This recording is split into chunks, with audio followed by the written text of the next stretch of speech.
Fala, gente! Se inscreve aí no canal, comenta, compartilha, divulga pra geral, conta aqui. Valeu pra você. Até onde você de verdade entende que a igreja evangélica brasileira tem sua relevância no papel político do Brasil e ela acabou se perdendo? Já vem vocês não com essas perguntas que vão... Você tá me jogando no É cantinho... porque você que levantou a bola. Mas você oração. Não, mas porque assim, a igreja... Eu só tô te elogiando, a qualidade da pergunta. Sim, é que durante muito tempo, você sabe disso, pô, você é um cara... Durante muito tempo eu vou responder.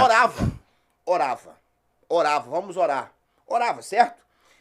Raramente eu fui líder de mocidade de Assembleia de Deus. Aí aquele candidato dava as camisas do Congresso. Aí tinha, não existia outdoor, essas coisas, era faixa. Agradecemos o apoio do fulano de tal. Aí você participava do Congresso da Mocidade, na frente o tema do Congresso e atrás o candidato. Era assim. Mas a igreja, de uma forma geral, não se envolvia. Ponto. Aí começamos a entender que tínhamos que ter uma participação social. Beleza. Mas eu, Anderson, eu percebo que há um certo exagero.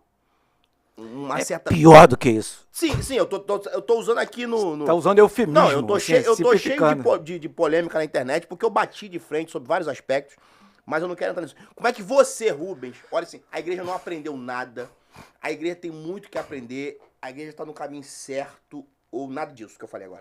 Olha só, a igreja de Cristo, que foi comprada na cruz do Calvário, essa não tem nome. E ela é inatacável, ela é pura e é imaculada pelo sangue do Cordeiro. Não é disso que eu vou falar de outra coisa.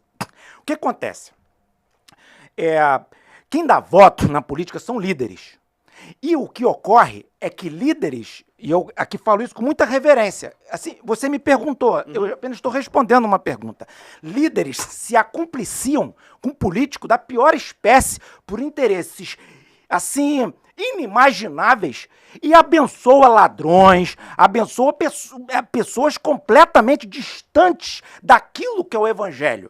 Ou seja, e aí os liderados se submetem, e eu não estou dizendo para não se submeterem, eu não estou dizendo para se insurgirem, eu digo, não se insurja contra seu líder, não se preocupe, saiba que se Deus o instituiu e ele falhar, será cobrado por Deus. Não se preocupe, Deus não falha, é a igreja dele. E ocorre que as pessoas se acumpliciam, abençoam políticos que são completamente pervertidos espiritualmente, de todas as outras formas, e políticos, às vezes, que não têm qualquer tipo de proposta para mudar o Brasil.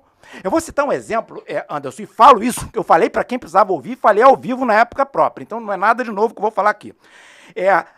Há poucos anos atrás, vimos a imprensa divulgando que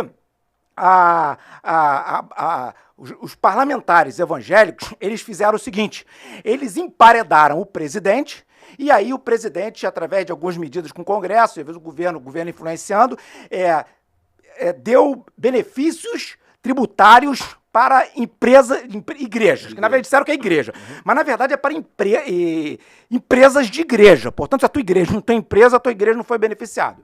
Benefício tributário, e tinha também benefícios que tinha relacionado com a fonte de pagamento da Previdência, ou seja, que paga aposentado.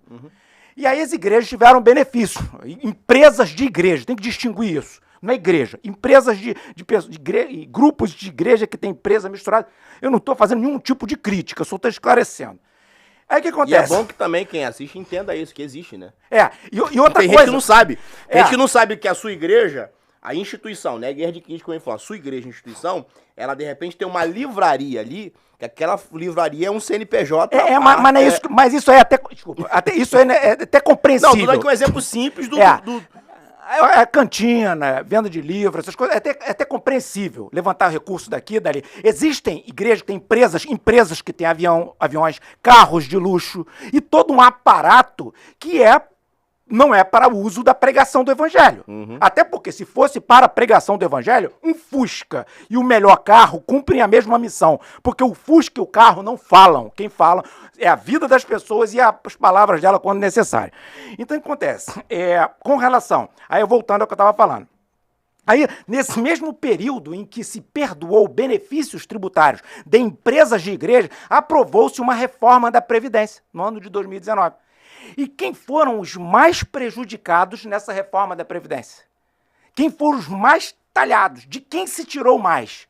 Sente-se para você, se você está nos assistindo em casa, sente-se agora. Foram pessoas inválidas, ou seja, aposentadoria por invalidez, e viúvas.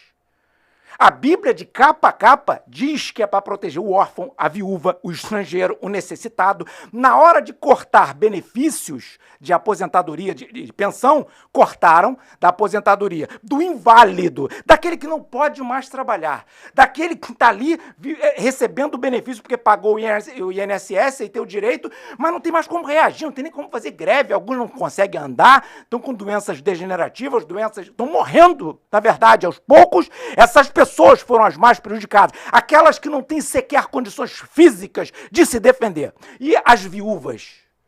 Aí eu te pergunto, você que é cristão, você que lê a Bíblia, você acha que isso ia ficar impune? E eu falei isso na época própria. E usando tudo isso, o nome de Deus. Tantas vezes eu recebi em grupo de WhatsApp textos com mentiras embaixo dizendo Deus acima de todos, como se fosse uma assinatura, com o nome de Deus, com a mentira. Gente, esquece política. Esquece política. Será que era difícil enxergar que Deus não ia tolerar isso? As pessoas querem brincar, querem mentir, querem roubar, faça o que quiser e responda para a lei. Mas não use o nome santo. O nome do Senhor é santo. É santo. É santo. Isso é muito grave. Nós somos autorizados a usar o nome de Cristo porque nós tivemos os nossos pecados perdoados, lavados por Jesus Cristo. Nós somos moribundos pecadores. Temos a graça de Deus de poder citá-lo, inclusive para expulsar o diabo. Agora, o que ocorre é que isso é uma deferência que Deus dá para a gente, de usar o nome de Jesus Cristo. Mas não é para brincar, não.